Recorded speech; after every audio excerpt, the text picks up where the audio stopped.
Bien, buenos días. Siendo las 9 en punto, vamos a iniciar la actividad del día de hoy. Para la sesión de esta mañana hemos programado una revisión de manejo de mordeduras por ofidios, obviamente de tipo venenoso, y haremos mayor hincapié en algunas especies locales y haremos una mención mucho más rápida de especies que no están en nuestro medio. Bien, entonces, para eso hemos programado la siguiente agenda. Vamos a hablar un poco de la definición de lo que es accidentes por ofidios. Vamos a hablar de la epidemiología, algo de la parte mundial, pero sobre todo nacional, un poco de taxonomía y distribución geográfica. También hablaremos de patogenia, de cómo hacer el diagnóstico, perdón, el tratamiento, prevención y algunas conclusiones finales con respecto a esta clase. Bien, entonces me gustaría iniciar la presentación con este caso clínico real que suele suceder frecuentemente en nuestra Amazonía. Este es el caso de un niño de 12 años mordido por una serpiente que localmente se llama jergón y cuyo nombre científico es Botrox atrox, que es una de las serpientes más frecuentemente identificadas en la selva causante de accidentes por mordeduras en el ser humano. Una serpiente que mide aproximadamente entre 1 a 2 metros en promedio, y esto sucedió en una localidad remota de la región Ucayali. El paciente llevado al puesto de salud de la localidad, pero no contaba con el suero antiofídico, por lo cual es trasladado por vía fluvial, que es la forma de transporte más frecuente en la zona, y recorren 24 horas para llegar a un segundo puesto de salud que tampoco contaba con el suero antiofídico respectivo. Pasan 48 horas, ingresa recién al hospital de apoyo, donde le negaron el suero por ser demasiado tarde, le dijeron que había pasado demasiado tiempo y por eso no necesitaba colocar el suero, pese a que había síntomas o signos clínicos evidentes de actividad del veneno, como se ve en la fotografía, presencia de hemorragias e intenso edema en la extremidad afectada. Después de 13 días, recién llega al Hospital Regional de Pucallpa, donde lamentablemente por el daño a los tejidos de la extremidad, el paciente finalmente sufre amputación por una gangrena de todo el miembro superior izquierdo, como pueden ver en la diapositiva. Realmente esto suele suceder con este tipo de accidentes cuando no hay un manejo correcto, oportuno, del envenenamiento por este grupo de serpientes venenosas. Entonces, ¿cuál es la definición? Es un conjunto de signos y síntomas debido a la inoculación accidental, ojo. Normalmente el ser humano es el que tiene la mayor responsabilidad de estos accidentes por mordeduras de ofidios. Estas serpientes no suelen atacar voluntariamente al ser humano. Por error invadimos su hábitat, las pisamos o estamos manipulando algunas zonas donde suelen estar descansando y obviamente en un mecanismo de defensa las serpientes muerden para defenderse pues, de una supuesta agresión. Y entonces eso es muy importante que estos síntomas y signos que aparecen está asociado a algunas familias mucho más frecuentemente, que son la familia Viperidae y Elapidae, y mucho menos frecuentemente asociado a Hydrophidae. Y la gravedad de estos síntomas no solamente depende del inóculo, es decir, de la cantidad del veneno y de las características, porque son diferentes tipos de veneno, sino que además influye mucho, como el caso clínico, la falta de tratamiento oportuno, donde se producen graves secuelas como la amputación o incluso la muerte. Esto es muy importante en cuanto a la definición. En cuanto a epidemiología, como ustedes pueden ver acá, ya se ha estudiado que es más frecuente los accidentes entre los 800 y los 2000 metros sobre el nivel del mar. Y hay departamentos que reportan más casos de accidentes por ofidios, en este caso Loreto, aunque el departamento que refiere o reporta mayor letalidad es el departamento de Amazonas, y sucede en un grupo etario entre los 10 y 50 años en el 80% de los casos, es decir, gente que tiene actividad laboral permanente en esas edades, más frecuente en varones, quizá porque son los que más frecuentemente van a las zonas rurales, al trabajo sobre todo de agricultura, y entonces son los que tienen más exposición y posibilidad de tener contacto con estas serpientes. Y además se ha visto que hay cierto grado de estacionalidad. Normalmente en los meses lluviosos, de noviembre a marzo, donde debido a la creciente de los ríos, los roedores se acercan más a las zonas urbanas y entonces las serpientes, que son las que se alimentan de estas, también se acercan a las mismas zonas y por lo tanto hay más riesgo de contacto con el ser humano en estos meses del año. Se han identificado en nivel local hasta 33 especies ponzoñosas o venenosas, de las cuales 9 son oriundas de nuestro país. Y lo había mencionado al inicio de la presentación, el caso clínico, que el accidente por el género Botros es el que mayor o más frecuentemente se reporta como causas de este tipo de accidentes, ¿no? Género Botros a la cabeza de los casos reportados por mordeduras de serpientes venenosas. Y acá solamente para mostrarles un poco un panorama a nivel mundial. Como ustedes ven acá, a nivel de América existen alrededor de 4.000 muertes por este grupo de accidentes, 12.000 con secuelas de los 300.000 casos que vemos habitualmente, aunque existen pues otras zonas del mundo en las cuales hay mayor cantidad de estos accidentes, sobre todo en África y en Asia, ¿sí? Y a pesar que, por ejemplo, en Oceanía, en el caso de Australia, pueden ver acá que tiene una cantidad muy baja de muertos, a pesar que en esta zona existen una gran cantidad de gérmenes, o perdón, de especies de serpientes muy venenosas, prácticamente una de las más venenosas del mundo, están en la zona de Australia. Sin embargo, como vemos acá, hay muy pocos casos de muerte debido a que hay una, digamos, una oportunidad rápida de tener acceso a sistemas de salud, cuentan con los suelos antiofídicos respectivos y eso obviamente reduce en gran medida la mortalidad en esta zona, ¿no? Y eso es para recordarles cómo es la estacionalidad a nivel local. Y como ven, cada año más o menos el porcentaje de casos se repiten, ¿sí? Tienen un periodo más o menos similar en cada año.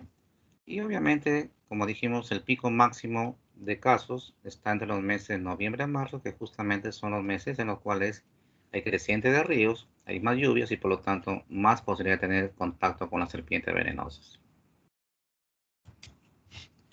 Igual acá, un poco de estadística de los casos de ofidismo. Nuevamente lo dijimos al principio, Loreto es el que más casos reporta. Sin embargo, el que más muertes reporta finalmente es Amazonas. Entonces es importante que más casos Loreto, pero más mortalidad y letalidad en el departamento de Amazonas, ¿no? Y eso más o menos se mantiene constante en los últimos años, según el reporte estadístico del Ministerio de Salud. En este grupo también podemos ver en este gráfico las zonas en rojo son las zonas donde más casos se reportan. Y ahí le debe llamar la atención que en Lima hay un punto rojo también ahí, y también en la costa norte, ¿sí? Porque ahí también hay zonas de presencia de especies de Botrox también, que si bien están en proceso de extinción por digamos, la invasión de su hábitat natural, todavía hay casos de reportes de mordeduras de serpientes por estas especies específicas. No es el Botrox atrox de la selva, son especies diferentes de una misma familia, o género, perdón. En el caso de la costa norte es el Botros, eh, conocido también como macanche, ¿sí? Este Botros entonces es una especie diferente al que tenemos en la selva. Y el Botros pictus que está en la costa central del Perú, entre Lima y Ica, encontramos casos todavía, sobre todo en la zona de Ñaña, en las zonas cercanas a Chosica, todavía hay casos de este tipo de Botros atros, ¿no? El Botros de la costa norte es la especie, es el Botros barnetti, Botros pictus dijimos en la costa, y de la zona oriental el Botros atros, que son las tres especies de Botros que afectan al ser humano, principalmente el Botros atros por la gran cantidad de accidentes que se reportan en la selva, ¿no? Muy importantes esos datos que tenemos acá en el gráfico. Y entonces es importante conocer la taxonomía. Y le dije que las familias que más afectan son Viperidae a la cabeza, menos frecuente Lapidae y accidentes mucho más raros con el grupo Hydrophidae. En cuanto a Viperidae, existen varios géneros y el 80% de los accidentes por mordeduras de serpientes venenosas son del género Botrox, el jergón en la selva, el macanche en la costa norte y el Botrop pictus en la costa central, ¿no? Si bien es cierto, se distribuye en la selva alta y baja, pero también hemos dicho que existen especies en la costa norte y costa central. Botreuxis son generalmente serpientes de hábitos nocturnos, conocidos normalmente como loros machacos. Son unas serpientes arborícolas de color verde que atacan en la noche cuando accidentalmente tenemos contacto en esa zona donde viven estas serpientes.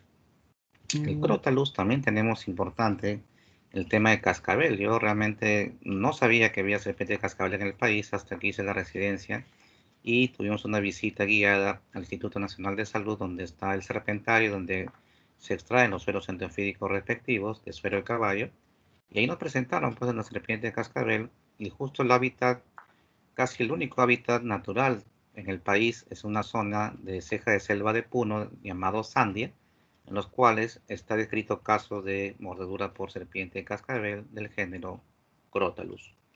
La chesis, en cambio, es la serpiente más grande, la serpiente venenosa más grande del país y que normalmente tiene su hábitat en la selva, pero en la parte, digamos, más profunda de la selva, de tal manera que es raro el contacto o accidente con el ser humano.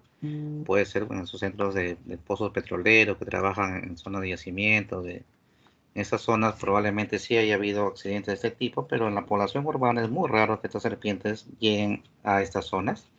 Así que esta serpiente es muy peligrosa debido al tamaño y la gran cantidad de veneno que inocula. Y es importante conocer también que la Chisis mutamut es el nombre científico de esta serpiente, pero en la zona de la selva se conoce habitualmente como Xuxupe.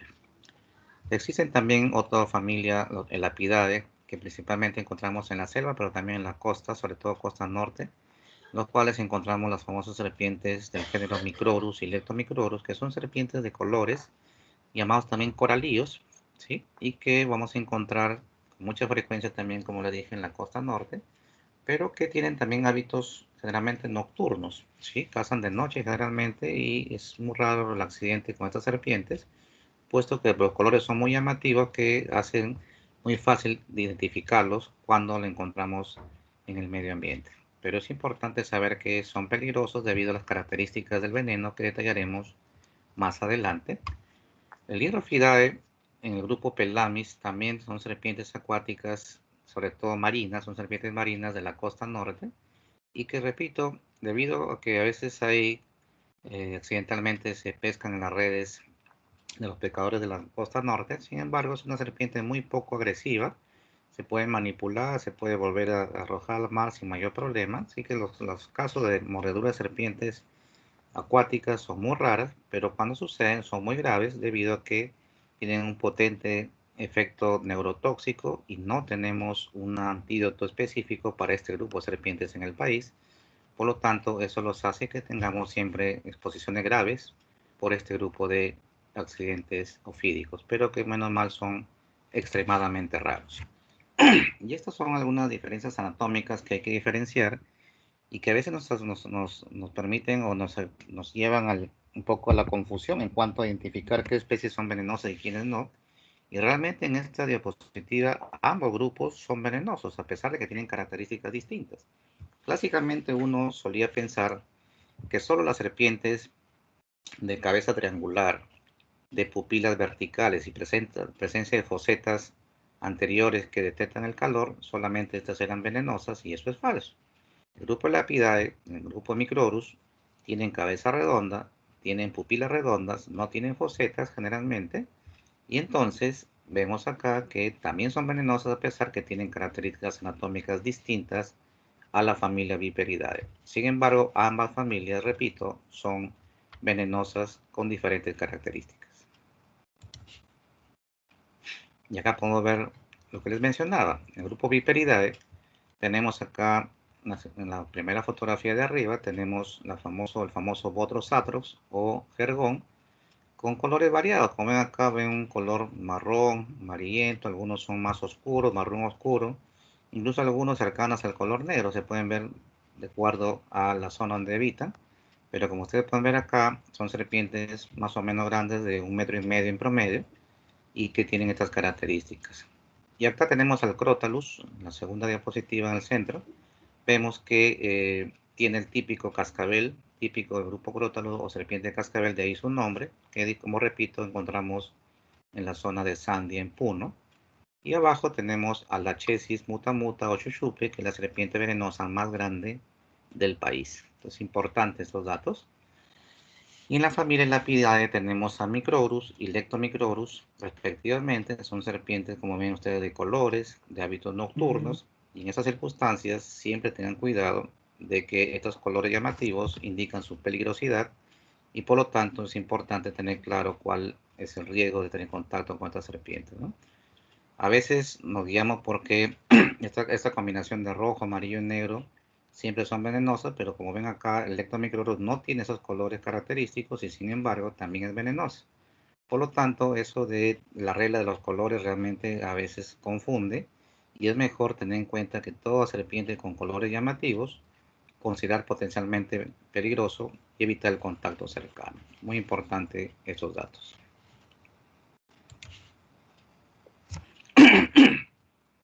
¿Y qué características tiene el veneno de las serpientes? En realidad tienen características múltiples porque es un cóctel de proteínas que tienen efectos diversos, ¿sí? Algunos, por ejemplo, tienen, sobre todo el grupo Viperidae, de causar alteraciones enzimáticas, sobre todo en el sistema de renina, angiotensina, aldosterona, y puede producir pues hipotensión.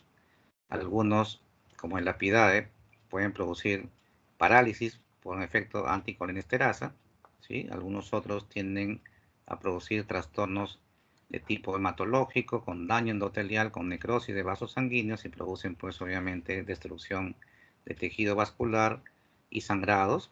Y una característica importante es que el sangrado no se produce por anticoagulación, como uno pensaría, sino que más bien lo que produce es un estado de hipercoagulación. Es decir, son procoagulantes los venenos generalmente, y esto genera lo que se llama coagulopatía de consumo. Una vez que se consumen los factores de coagulación, entonces como consecuencia vienen las hemorragias, pero no por un efecto anticoagulante directo como algunos pensamos. Otros son netamente neurotóxicos, por ejemplo, la mamba negra que está en el tema del asociado a accidentes en el África. Otros también son de efecto, digamos, hemolítico, disminuyen las plaquetas, que también van a interferir en el tema de los sangrados respectivos. Y así sucesivamente podemos ver que cada especie puede tener combinaciones de estas sustancias del veneno y por lo tanto las manifestaciones clínicas también van a ser diversas de acuerdo a cada familia, que vamos a diferenciar más adelante qué características clínicas vamos a encontrar. Y acá lo podemos ver. Si ven ustedes la acción de los venenos del género Botrytis, Botryoxis y Portidium, son proteolíticos, destruyen proteínas, tejidos, coagulantes, son procoagulantes y finalmente llevan a los sangrados y hemorragias. Son vasculotóxicas que empeoran el problema de las hemorragias, pero además tienen efecto nefrotóxico, eso es muy importante. En el grupo Lachesis, en cambio, vemos que tiene efecto proteolítico, coagulante, vasculotóxico. Hasta aquí es común con los géneros anteriores, pero la Lachesis tiene un efecto vagal adicional que lo diferencia. Y también el Crotalus tiene efecto coagulante, neurotóxico, miotóxico, aquí sí se destruye tejido muscular, nefrotóxico y vasculotóxico. Y en cambio, la peligrosidad de los grupos Microrus y Lectomicrorus es que tienen efecto neurotóxico. Por lo tanto, el riesgo de paro respiratorio es bastante alto y eso hace que se considere siempre exposiciones graves a este grupo minoritario de accidentes ofídicos. Y estas características clínicas siempre deben saber. Cuando ustedes hagan el diagnóstico, primero ver el área, o sea, en qué área geográfica se produjo el accidente, el horario en que se produjo el accidente y las características clínicas. De acuerdo a eso, ustedes van a poder orientar el diagnóstico. Por ejemplo, si la mordedura fue de día en la selva, en la costa norte o en la costa central, y hay un intenso edema en la zona afectada, con flectenas, con equimosis, incluso zonas que puede haber incluso de zonas de tejido necrótico, hasta llegar a un estadio más avanzado como la diapositiva de abajo. Estas características están asociadas al accidente botrópico. Eso es muy frecuente si sucede en esa zona durante el día y esas características clínicas. En cambio, del grupo Lapidae, como ustedes pueden ver acá, que son, como dijimos, básicamente efectos neurotóxicos, vamos a ver parálisis. Vean cómo acá hay tosis palpebral bilateral y lo que llamamos facies neurotóxicas de Rosenfeld, que sucede en este grupo Lapidae y que son básicamente neurotóxicos con riesgo de paro respiratorio, por eso se considera siempre accidentes de tipo grave. Y acá lo vamos a ver porque hay clasificación de acuerdo al cuadro clínico. Se va a poder ver el tema de la clasificación de cada accidente de acuerdo a la familia. Por ejemplo, en el accidente botrópico vamos a ver acá que tenemos un cuadro clínico leve cuando hay edema, y aquí en Botrox siempre, tenganlo claro, siempre hay manifestaciones locales, siempre. Edema, eritema, hasta la forma grave de quimosis, bulas y necrosis, pero siempre hay compromiso local en la zona de la mordedura. En la forma leve puede haber ausencia de manifestaciones sistémicas hasta llegar a la forma grave con hipotensión, con shock y hemorragia. Y también vamos a ver que en las alteraciones del laboratorio también puede haber algunos cambios que es importante conocer. En los crótalos también existen clasificaciones en leve, moderada y severa. Y miren acá que, a diferencia del grupo Botrox, a nivel de los accidentes procrótalos vemos ninguna o muy poco compromiso local. O sea, hay muy poco edema en la zona de la mordedura, pero es mucho más frecuente encontrar manifestaciones sistémicas. Vean acá, encontramos fase miasténica, mialgias. En la forma grave si hay compromiso renal, oliguria, anuria, incluso por insuficiencia respiratoria. Y acá también vamos a encontrar casi siempre alteraciones en el laboratorio, sobre todo del perfil de coagulación. Entonces miren la diferencia ya que vemos en la parte clínica. En cambio, en el Lapidae prácticamente no hay ninguna manifestación local, a no ser que haya una ligera pequeño dolor o parestesias en las zonas de la mordedura, pero siempre va a haber manifestaciones sistémicas. En este caso, la fase miasténica que hemos visto de Rosenfeld, va a haber mialgias y siempre se considera grave. Acá no hay moderada ni leve porque, como dijimos, hay compromiso neurológico con alta posibilidad de paro respiratorio y además porque no contamos en el país con el suero antiofídico respectivo para este grupo de serpientes venenosas. Entonces, eso es lo importante de la gravedad. Botrox siempre hay leve, moderada y severa, al igual que crótalos, pero en el Lapidae siempre se consideran graves las mordeduras por este grupo de serpientes venenosas.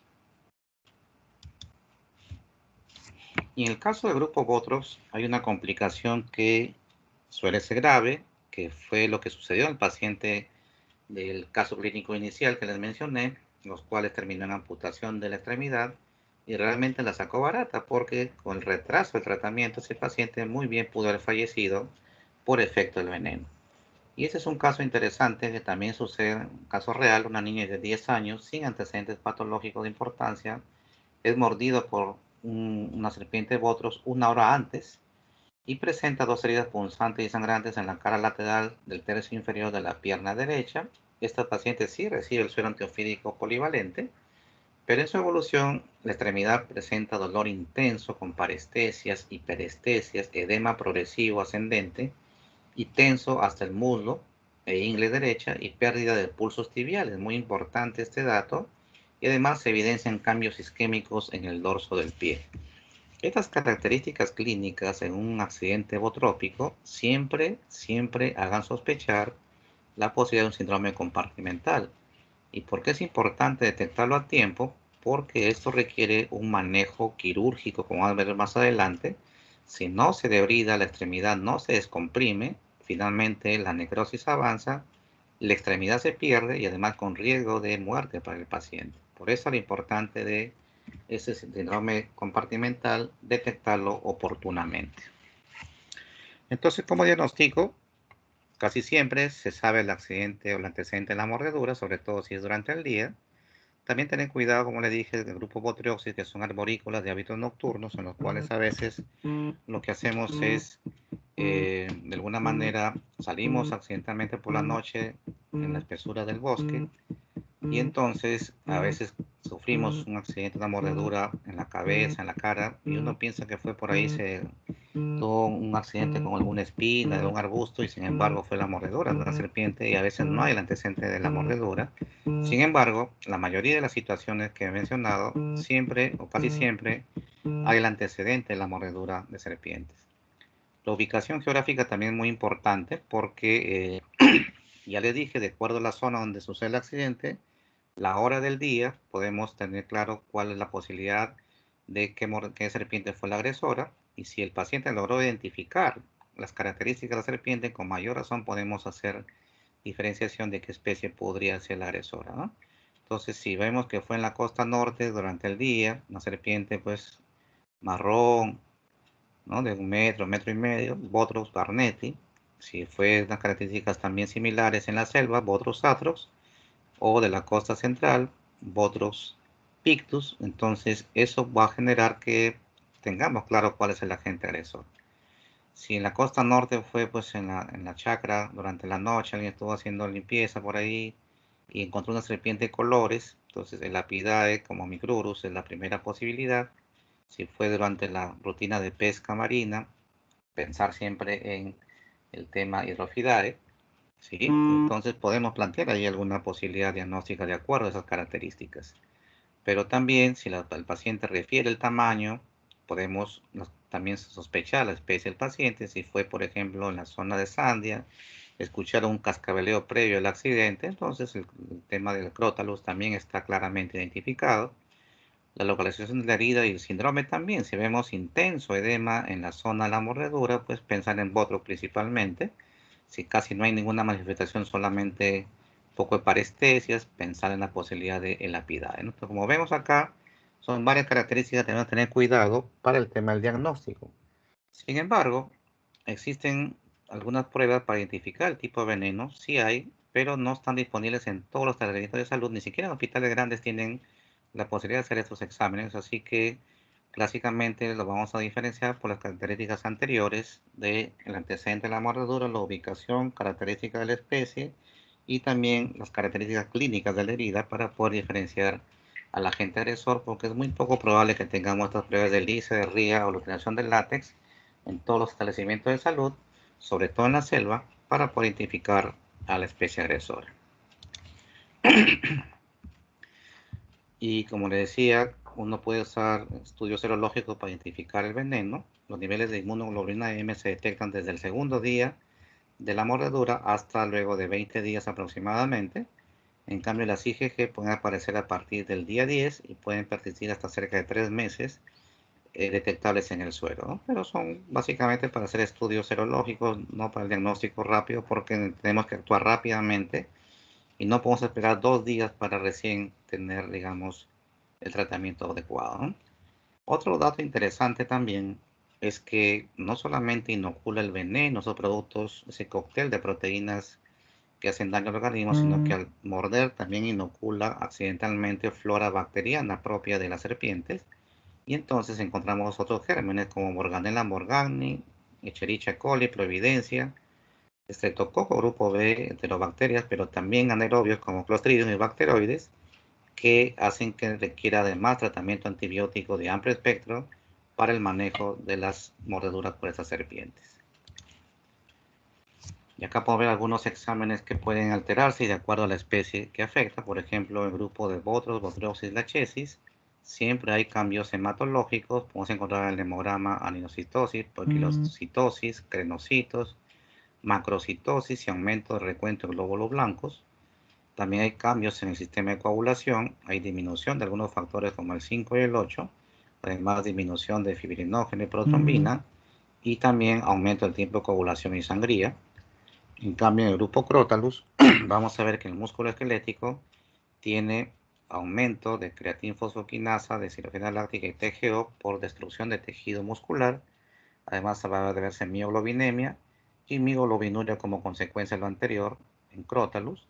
En hematopoyético también vamos a encontrar alteraciones a nivel sanguíneo y también disminución del recuento de plaquetas. Entonces, todas estas características también nos deben orientar a identificar la especie agresora y qué cambios vamos a encontrar en el laboratorio. Entonces, ¿qué hacemos con un paciente que ha sido mordido? Lo primero es el reposo. El paciente tiene que ser inmovilizado, no puede caminar, no puede trasladarse por su propia cuenta hacia el establecimiento de salud, porque mientras más camina, más actividad física haga, entonces el veneno se va a diseminar más rápido. Por lo tanto, el reposo es una de las principales medidas. A nivel local, no hacer sangrías, no hacer cortes acá para desangrar un poco la herida con la esperanza que se puede eliminar el veneno, puesto que la mordedura a nivel local se absorbe por vía linfática. Por lo tanto, el generar sangrado ahí no hace otra cosa que causar más daño al tejido y no genera ningún beneficio. Tampoco debe succionarse la herida porque, ya repetimos, está por vía linfática, la succión solamente jala sangre venosa y entonces no se va a poder eliminar el veneno y al contrario vamos a inocular gérmenes de la boca hacia la herida que va a complicar el problema.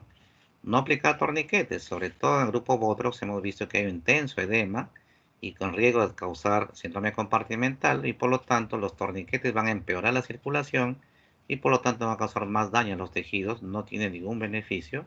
Aplicar electricidad, crioterapia, hielo, querosenes, petróleo, cosas que suelen utilizarse y aplicar en la herida tampoco generan más daño que beneficio. Y hay que llevar al establecimiento de salud más cercano para iniciar el tratamiento. Y eso es lo importante, esto necesitamos que el paciente pueda ser manejado oportunamente y eso es prioridad en ustedes que están acá en esta etapa. Cuando tengan el serum, si alguno de ustedes vaya al establecimiento de la selva y deben preguntar qué accidentes ofídicos son los más frecuentes y ustedes tienen que solicitar oportunamente sus sueros antiofídicos para poder aplicar oportunamente a los pacientes y poder ofrecer el tratamiento, que no es lo único, también hay que manejar otro tipo de medidas en el tratamiento que mencionaremos más adelante. Y acá está, hay que tener también un control adecuado de las funciones vitales y el volumen urinario, sobre todo en las especies que causan insuficiencia renal. Debe mantener en alto el miembro afectado. Hay que pedir los exámenes de laboratorio si están disponibles ahí en su establecimiento, si hay algún laboratorio. Manejar analgésicos, ansiolíticos, pero no benzodiazepinas, porque pueden causar depresión del sistema nervioso central. Debe limpiarse, ¿sí? Desinfectarse la herida. Profilaxis antitetánica si es que no ha sido vacunado el paciente. Hay que hidratar correctamente. Transfusión sanguínea si es necesario. Y por los gérmenes que mencioné que pueden también inocularse en la mordedura, a usar antibióticos de amplio espectro. Por vía oral pueden usar amoxicilina con ácido clavulánico o combinar cloranfenicol con otros antibióticos para abarcar la mayor cantidad posible de gérmenes. ¿Sí? Por ejemplo, ampicilina sulbactam sería una buena asociación para cubrir la mayor cantidad de gérmenes del listado que había mencionado anteriormente. El corticoides, de preferencia utilizarlo solamente si hay síndrome compartimental o ven alguna hipersensibilidad al suero antiofídico. Ojo, en el síndrome compartimental, el corticoide no evita el manejo quirúrgico, solamente lo puede retrasar. Entonces, inicia corticoides hasta que sea evaluado por un, por un cirujano y entonces se logre el tratamiento correcto de esta complicación. Y la hipersensibilidad siempre es tener cuidado porque el suero antiofídico ha sido sustentado, ha sido, perdón, sintetizado en suero de caballo y por lo tanto siempre hay riesgo de anafilaxia. Entonces, cuando vamos al suero antiofídico, asegúrense de tener ahí a su mano corticoides, antihistamínicos o idealmente adrenalina para justamente disminuir la posibilidad de esta complicación. Entonces, interesante el dato del corticoide, usarlo solo en estas situaciones y no como suelen usarlo algunos colegas, en todas las situaciones de mordeduras usan corticoides y eso no es lo correcto. Entonces, el suero antiofídico es uno de los principales tratamientos para manejar las complicaciones. La idea es neutralizar el veneno haciendo una reacción de unión de los anticuerpos que inoculamos en el suero y tratar de neutralizar la mayor cantidad posible el veneno inoculado. Entonces esa es la función y esto es específico para cada especie, por lo tanto cada veneno debe tener su suero específico. Aunque existen presentaciones polivalentes que cubren varias especies, lo ideal es que sea para la especie agresora, digamos que ha sido ya determinado previamente, ¿no? Algunos sugieren hacer prueba de sensibilidad por el riesgo de anafilaxia, otros sugieren usar un antihistamínico previamente para disminuir esa posibilidad de reacción. Es válida esas medidas. Y además el suero se aplica lentamente. Se aplica en cloruro al 9%, cloruro al 9 por mil, perdón, o al 0.9%, que es lo mismo, dextrosa al 5%. En un adulto, en más o menos 500 mililitros se diluyen más o menos un promedio de 3 ampollas, que vamos a ver esta la dosificación, y se pasa en no menos de una hora para poder tener una eficacia adecuada.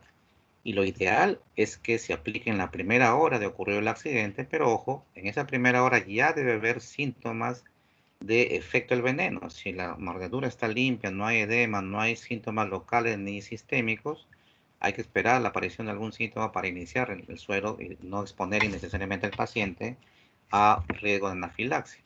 Pero ojo, si el paciente llega después de una hora, porque en la selva es frecuente que suceda esto por la poca accesibilidad al establecimiento de salud, entonces, aun cuando haya pasado más de una hora, pero hay evidencia de actividad del veneno, utilicen el suero de todas maneras para disminuir el riesgo de complicaciones y de muerte en este grupo de pacientes. Y entonces existen varios sueros que el Perú sí produce, el Instituto Nacional de Salud produce a nivel local. Tenemos el suero antibotrópico polivalente, que viene en forma líquida para grupo Botrox y Botrioxis. El suero antibotrópico o anticontraprotálico, perdón, monovalente solamente para el grupo Crotalus. Y el suero antilachésico es monovalente solo para este grupo. Pero todos son de presentación líquida, es el problema. Y esto requiere cadena de frío. Por lo tanto, en la selva, con el calor que hace y a veces ausencia de energía eléctrica, entonces es difícil tener cadena de frío y por lo tanto es difícil que ustedes puedan tener estos sueros disponibles en su localidad. Y eso es una gran desventaja para manejar correctamente los accidentes. Y estos son, y vienen diferenciados por colores. El polivalente antibotrópico viene color verde, ¿sí? Tiene efectividad contra el grupo Botrox, todos los Botrox, Atrox, Botrox Barnetti, Botrox de la zona de la costa central Pictus, todos los grupos Botrox son sensibles, Botrox Brasili, ¿sí? Ven acá, incluso algunos del grupo Botrioxis también pueden ser sensibles a este veneno polivalente de color verde. El antilachésico es monovalente solamente para la chesis o chuchupe, color amarillo, también es disponible en el país.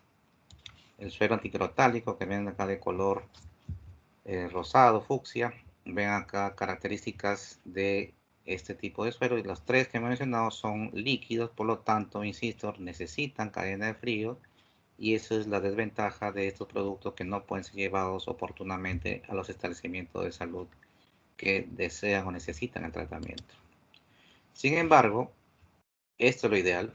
Existen también algunos sueros de tipo liofilizado, como ven acá, tipo liofilizado, en los cuales pueden ver ustedes que vienen en polvo para diluir en agua, y eso no requieren cadena de frío. Estos son los ideales que ustedes deben solicitar para su establecimiento de salud, puesto que pueden estar al medio ambiente a la sombra y pueden durar mucho tiempo, y solamente digamos, tienen un periodo de eficacia cuando ya están reconstituidos con agua, pero deben utilizarse rápidamente. Como ven acá, todas estas especies son cubiertas por este suero polivalente antibotrópico, pero liofilizado.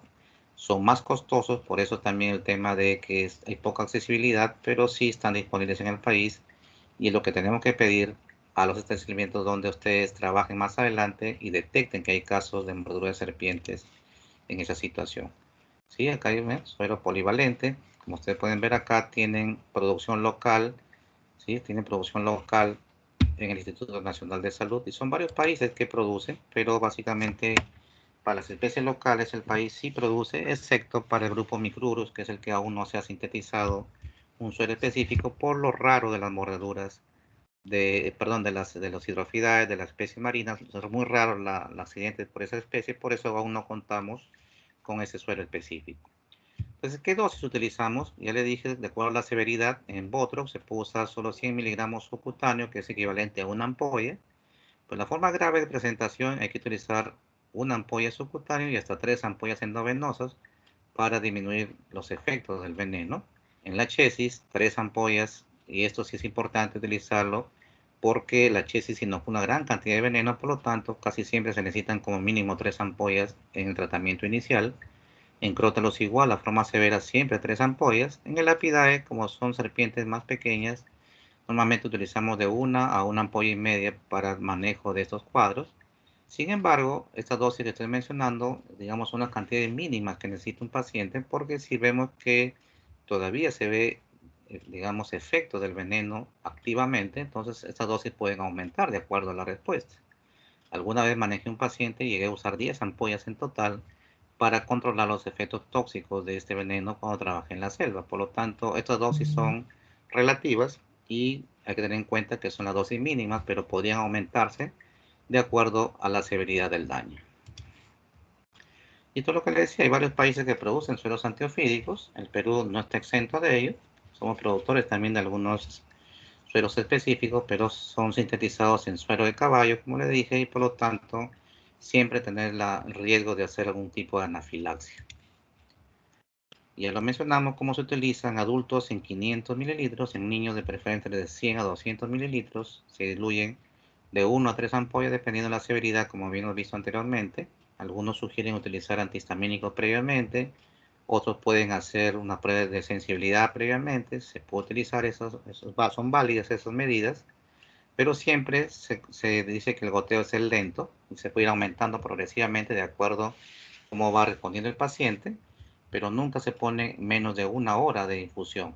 Mínimo 1 hora, mientras más lento lo coloquen, podría ser menos tóxico. Sin embargo, si un paciente es sensible, incluso con un goteo muy lento puede haber reacciones de hipersensibilidad. Tener cuidado con eso, con esos datos. Y esas reacciones pueden ser tan leves como fiebre, escalofríos o llegar a formas severas, sobre todo en pacientes asmáticos, presentar broncoespasmo severo, incluso shock anafiláctico, que son reacciones mediadas por inmunoglobulina E y además por activación del complemento. Así que hay que tener mucho cuidado con eso porque además el suero produce endotoxinas como reactantes pirógenas que producen fiebre finalmente, y eso también puede verse en la infusión de estos sueros específicos. Y este es un manejo especial que les mencionaba.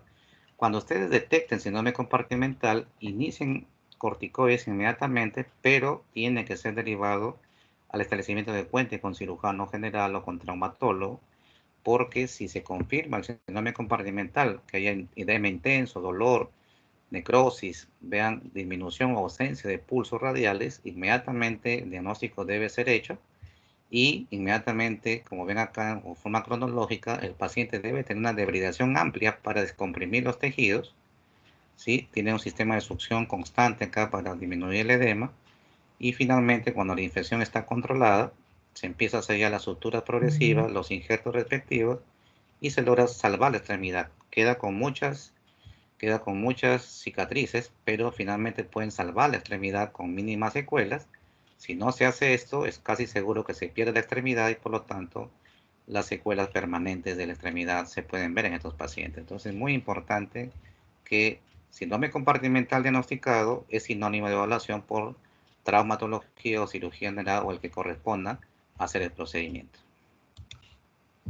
Y entonces, ¿cómo prevenimos estos accidentes? Evitar caminar descalzo es una medida importante. Siempre si van a la zona de la selva donde hay riesgo de estos accidentes, usar botas gruesas y altas hasta la rodilla para disminuir el riesgo.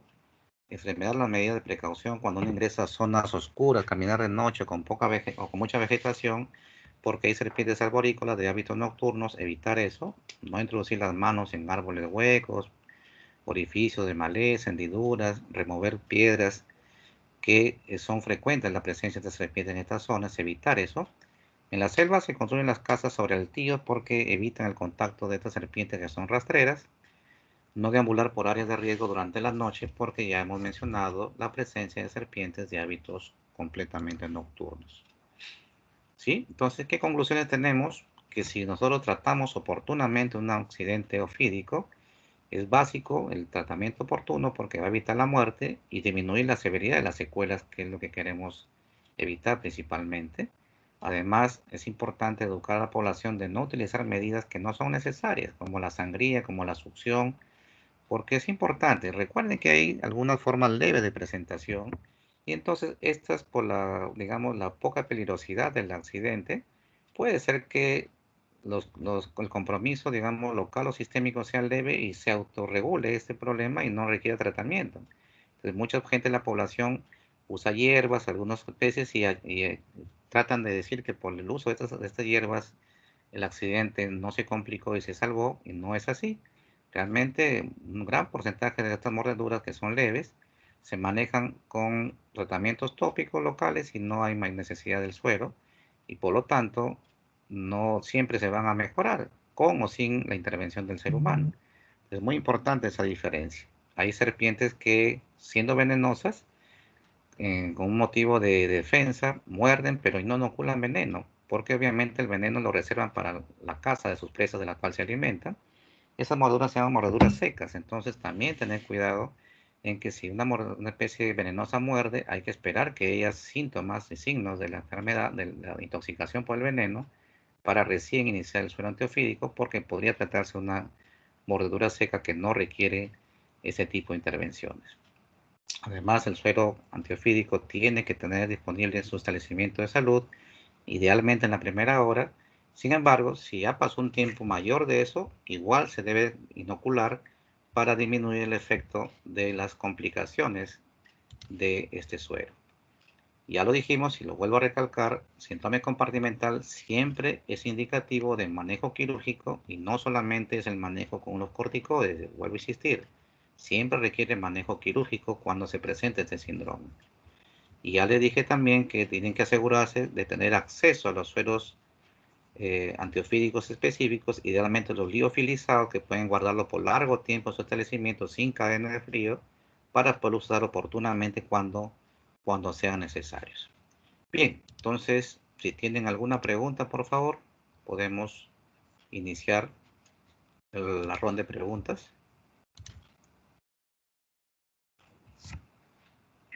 ¿Alguna pregunta? Doctor, disculpe, ¿y si se escucha? Sí, la escucho bien, sí. Doctor, disculpe, y en caso estuviéramos en un lugar remotamente lejano y estuviéramos a 3 días, así por ejemplo, de civilización, y no tuviéramos el suero, ¿qué manejo podríamos tener? Por ejemplo, el estado de coagulación, que es una coagulopatía, ¿qué se podría manejar? En realidad ¿O es nos muy difícil. limitamos solo al suero? Mire, es el tema de la evolución clínica, pues si ustedes usan el suero, si los síntomas van mejorando, probablemente es suficiente eso, pero obviamente la unidad local sí tienen la capacidad de poner una vía para hidratar, el uso de antibióticos, reposo, pero si ven que existe presencia de síndrome compartimental o notan que la cantidad de suero que han inoculado no alcanzó a, digamos, disminuir los síntomas de intoxicación, entonces debe ser referido lo más pronto posible a otro establecimiento de salud con mejor poder de resolución. Pero eso aquí, lamentablemente, en nuestra realidad es que clínicamente van a tener que manejar ustedes eso.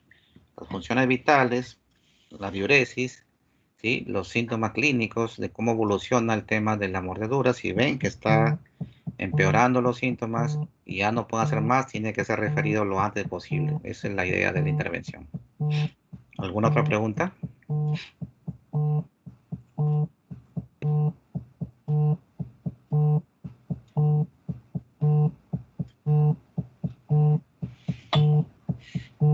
¿Alguna pregunta adicional? ¿Quedó claro? Bien,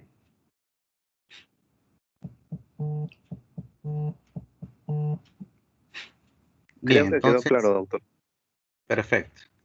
La siguiente clase va a ser el día miércoles, igual a las 9 de la mañana. Vamos a hablar de antimicóticos, así que voy a programar la charla para ese día. Si no hay otra pregunta, entonces nos vemos el día miércoles con esa siguiente clase teórica. Ya, doctor, muchas gracias. Perfecto, nos vemos hasta el miércoles.